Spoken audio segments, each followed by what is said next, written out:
Hey, what's up, everyone? It's time for another celebrity reading, y'all. Y'all know what's been going on out there. People been talking about this couple, and they're not new to the news, right? So let me introduce the lucky couple, Mr. Monique. Wait a minute. Oh, wait.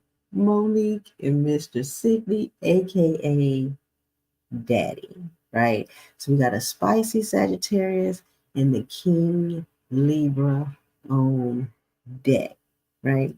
Now we all know Monique's been in the news lately. Nothing new, like I said before. It started off when she went and did the interview on Club Shay Shay, right? That opened up a lot of uh, situations and sagas, continued sagas with the whole Oprah, with Tyler Perry, the Lee Daniels, that whole saga, right? Then it also opened up a new saga with her son, right? A strange son, I guess. They've been going back and forth on the airwaves, not in person, right? But they've been going back and forth saying that she's a bad mother, this, that, and the third, right? And then, of course, that interview opened up to everyone taking another look at her and Daddy's relationship, right? Because we've all felt, you know, kind of weird, kind of strange about their relationship. And it really wasn't coming from like a hate standpoint, it just seemed a bit odd. And I think one of the main things that was a bit odd to most adults was the fact that she referred to him as Dad, right? Now, we all know that we can be playful and teasing and, try to be seductive. And I think everybody is, saying daddy in the moment of being called daddy or what have you, or just whatever. But that's usually a moment, and how she does it in the way that that's his name. Like, she gives him that reverence that a child would reverence their parents, right? And I think for most adults, since most dynamics, I believe, are dealing with people being equal, not a parent-child relationship within a marriage. Not, I mean, there are some who do, it just seemed a bit odd to us, right? It seemed like it was kind of over the top, and but of course, we wish them well, all right? But we're gonna take a look and see what's going on with them. Now, again, there have been narratives going on with them since, I think, the beginning of time, right? One, that he is controlling her, right? That he is, just dominating over her, and he's won't let her speak without him being there or controlling every word, that it's his desire to have this open marriage, and she's only doing it because she wants to keep him. And the narrative that I've heard about that is kind of says that uh, he's using her because she's heavy set, because she lacks self-esteem, and because that he's taking advantage of her, right? So again, I want to kind of take a look at their charts, right? Their synastry charts, to see exactly what kind of relationship dynamic they have, right? And there were some things that kind of surprised me. They kind of shocked me, right? So let's take a look. Let's take a look. All right, so we got Monique. Monique, born December 11th, 1967. We got Sydney, born September 30th, 1967, right? So they're close in age. They're very, very close in age, same year, just a few months apart, right? She's Sagittarius, right? So she has that expansive, that explorative, that self-expressive energy, right? Right? That Jupiter energy causes her to function on abundance and success, right? That Jupiter energy it represents like travel, long distance, taking risks, right? Got that Libra energy with Sydney, right? Libra's a little bit more laid back, right? They need balance, right? They need diplomacy and harmony, right? They seek this tact. They have to look a certain kind of way, right? There's a certain energy with them. Now, they will compromise themselves for relationships, right? So they have to be kind of careful not to do, not to do that, right? But they are about that balance, right? And in their need to find that balance, sometimes it's hard for them to make decisions, right? Because that's the energy that Sydney has. Now, when we take a look at their moon, right? Now, she has an Aries moon, he has a Leo moon, right? So when I seen that Aries moon, I'm like, okay, she is a little firecracker. That's why I call her the spicy Sagittarius, right?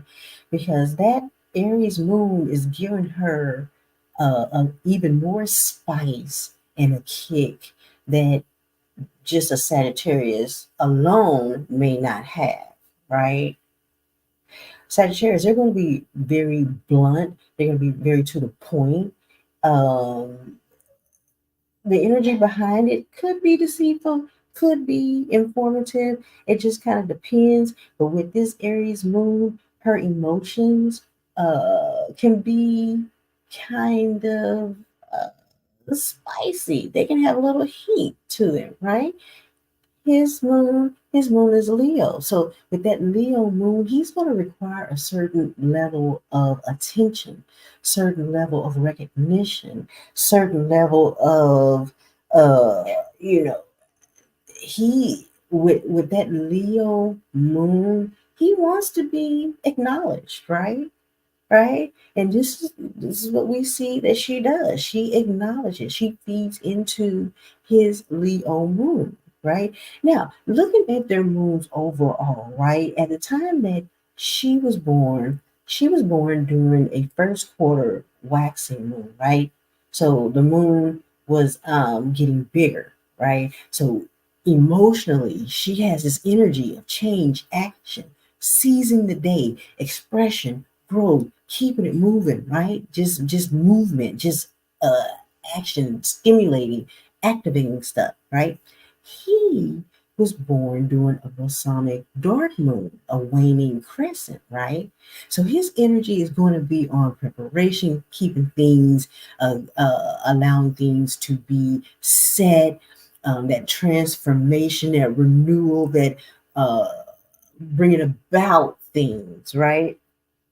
Bringing about things to their proper closure, right? So their emotional balance is a little bit, it's a little bit different. Does that mean anything bad? Not necessarily. It could complement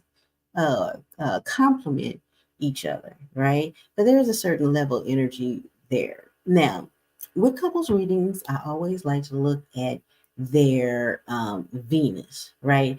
But before then, we have to keep in mind she has a Sagittarius Mercury, right?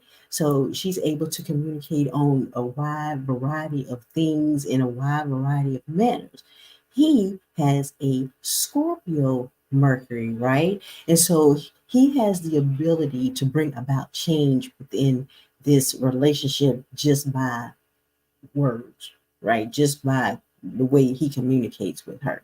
Now, going to the Venus, her Venus is in Scorpio. So when you're dealing with a Venus Scorpio, you're dealing with intense passion, emotional depth, like a magnetic attraction, right? And there is this desire for intimacy, right?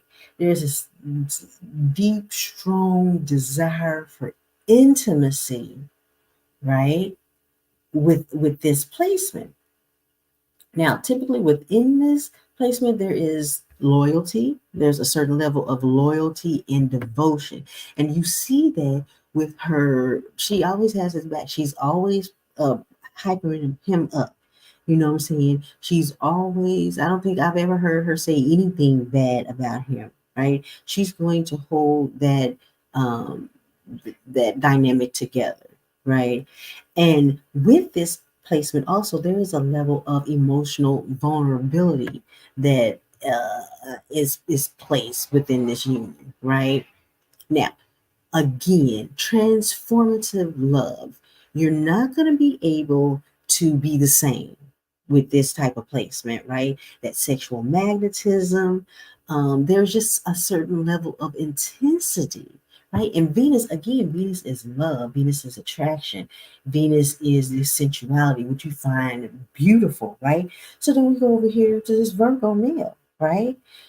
How he expresses his love, or what the energy that he's going to bring that practical love, right? If she gets too far, out of in la la land, he's going to bring it back to to the ground. He's going to bring that groundedness, right? um he has that energy to pay attention to detail, right? That Virgo is going to pay attention to detail and is going to tell you what needs to be done, to make things better for you, right? They're going to be nitpicky and critical, but it's with love, right? How he loves her is through service oriented love, right? To be able to analyze. She appreciates and absorbs that analytical approach that he brings to her, right? Right? Um, he, he has very, very discriminating taste, right? And he has that energy of a perfectionism, right? That is the energy that Venus in Virgo is going to bring, right? So what we see is that they are kind of feeding into, you have that intensity and then you have that grounding of intensity, right? So it they have a very unique dynamic, a very, very unique dynamic. Now, when you take a look at that Mars, like how do they handle irritation, fights, what have you, right? She, with that Aquarius nature, probably is going to approach it in a very unorthodox way, right? A very unorthodox, unique way. And from what it looks like, just from their placements, she may just kind of may blow it off, may not look at it um, as it is. Or she is going to. You don't know how she might come out the box with this, right? It could be very strange, very different, very unique. As to his Mars, he is going to. His anger is massive. Like he can show up in a big way, but not necessarily in an aggressive way, right? He's going to be able to communicate his anger, his feelings, how how this situation is affecting him, right? He's going to be able to put it in perspective, right? Another thing that I noticed that because they are so close in age, right, just by a few months, they have a lot of generational planets, right? So they really kind of get each other. They really kind of get each other, and they're really on like the same path. Really, they're really kind of like on the same path. They share a lot of the same views and values, thought processes, and what have you. Now, I noticed that, of course, because they're close in age, their north and south nodes are the same, right? Got the Aries north node and the Libra south node, right? And so, what I believe their lesson is in this lifetime is to um, maybe focus on themselves, right?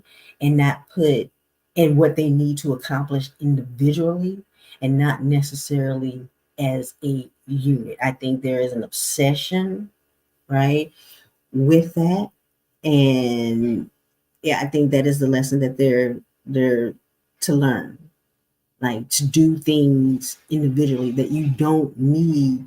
Having a partner is good, but to be able to move, you know, as an individual, right? Just because you're an individual don't mean that you can't be in a partnership, but you need to be able to recognize that other person. Yes, you come together as a unit, but you're still two individuals. And I think that this is what they both are to learn in this matter, right? Uh, let's see. Now let's go on to their aspects together, right? Now, the aspects together, there were quite a few aspects, but I'm only going to talk about a few, right? And that's because it's going to take forever. We want to just kind of quickly go through this, right? Now, their aspects as a couple. What stuck out to me, right? Well, the first thing was that her sun conjuncts his Mars, right? Now, when I seen this, I was like, ooh, right? Because the Mars person, which is Sydney, can draw power from the Sun person, which is Monique, right? This energy uh, is taken for necessary steps to be achieved in life, right? Now, also, this energy brings a level of rivalry, right? But it could be kind of playful rivalry. It could be depending on kind of what mood that they're in. It could be transformed into something good. It could become an issue, right? Now, another thing that stuck out to me is that her Mars trines his sun, right? Now, typically, this is a very good aspect for marriage, right? And the Mars person, right, they consistently expresses their desire for the sun person, which is him, right? And the sun person provides inspiration, encouragement, hopes, and faith, right? This is uh characterized as intense spiritual attraction, right? And I believe this is what is the glue that holds them together, right? That he is providing the inspiration, the encouragement, the hope, and faith that she needs, that her soul needs at this point, right? That's what gets her motivated, gets her going. Now, another aspect was that her Neptune is squaring his Venus, right? Now, what this is telling me is that he tends to idealize her, right? And she tries to make a very good impression on him. And in that process, that kind of hides her real personality. It's like there's a function of feeling of fear, right? And the more that he falls for this charm, it kind of falls into more of like I don't want to say like maybe a deceptive trap, but eventually they're not going to be able to hide their true feelings. Now, are they open with each other? Yes, but this particular aspect will make things just a little bit hard. It's going to make it a little bit challenging, right? Now, her Mercury trines his Saturn. This is why she calls him daddy. The Saturn partner, which is him, contributes maturity, which acts as a shock absorber, protecting and focusing her intelligence, helping to her achieve a meaningful expression, right? So he is like he provides this level of security. He is her daddy. He provides that protection in mind, body, soul, what have you, right?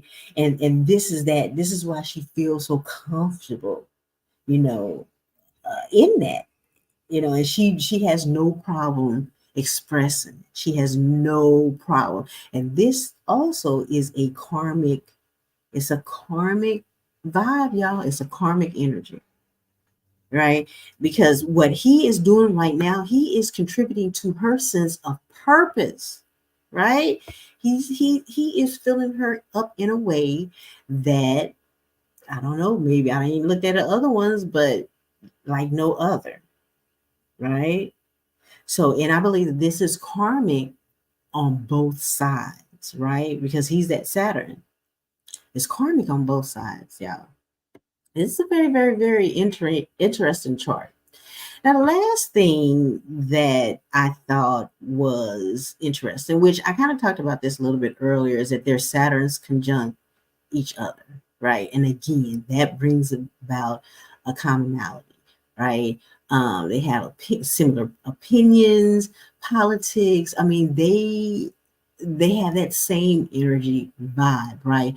And it's refreshing that they have that vibe within each other, right? So it's kind of like they're part of each other, like they are one, like they're almost kind of like joined at the hips, right?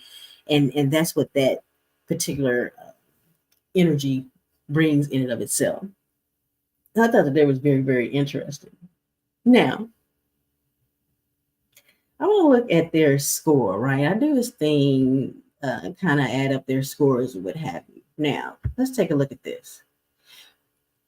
What we're going to look at their compatibility rating.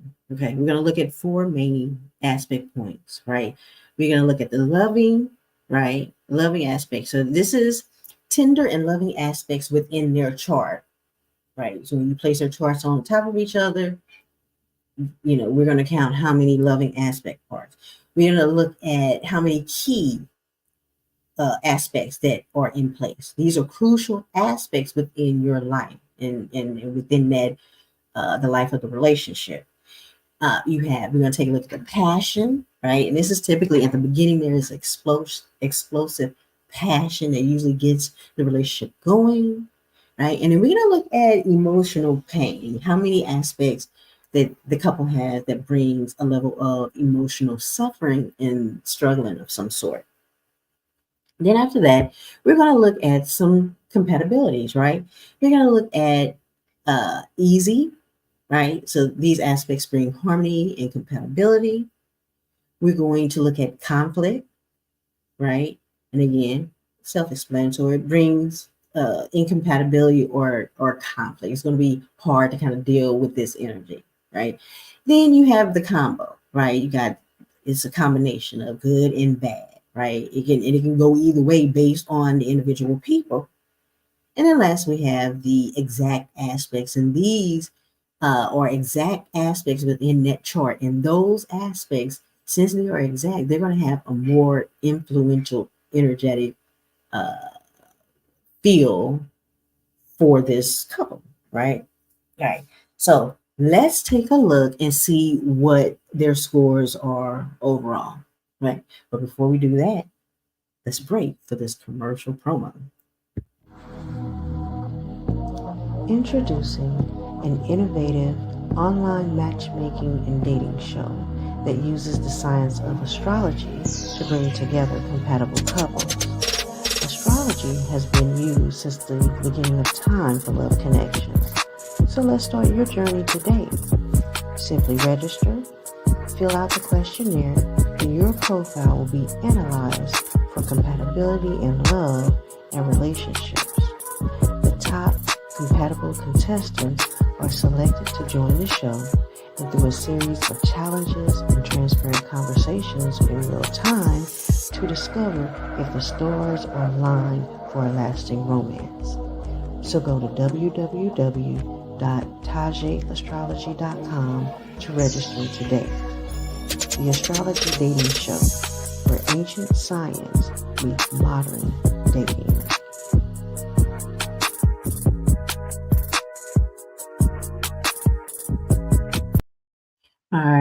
All right, y'all. Make sure if you all are single, you register. This is going to be so much fun.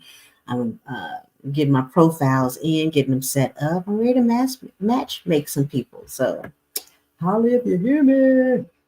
All right, so take a look. This is their scores, right? So you can see as far as the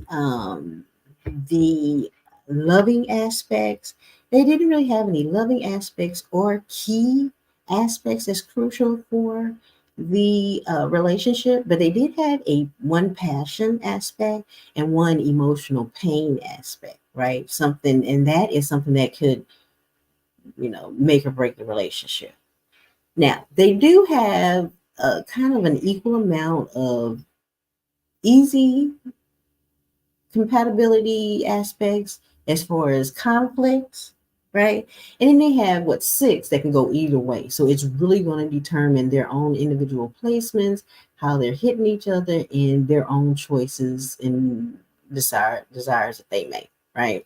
And then, of course, the exact aspects, those six exact aspects is probably what is tying them together right now, those karmic bonds, right? So, of course, it's going to be up to the couple in how they relate to each other, uh, how they evolve and grow with each other, or if they grow apart, right? And again, that is taken into a closer look at the couple's uh, direct aspect, right?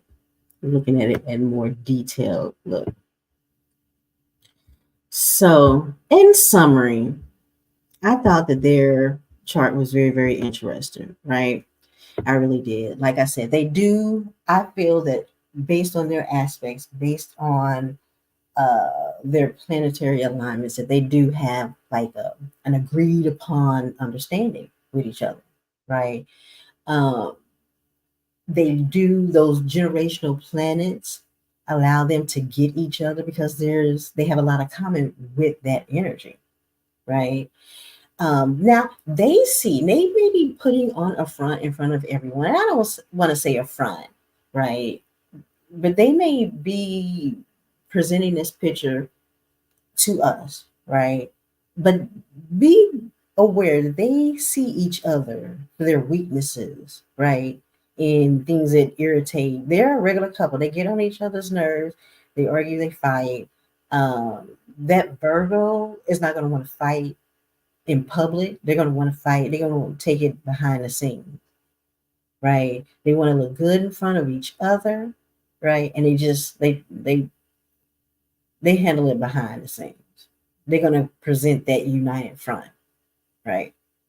Now, with certain aspects, there is a certain level of paranoia towards each other, right?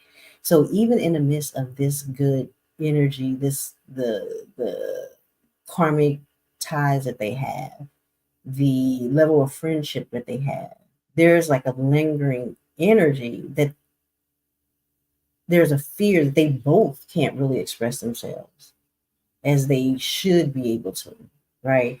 And once they realize that that is in truth fact, then they can work on that, right?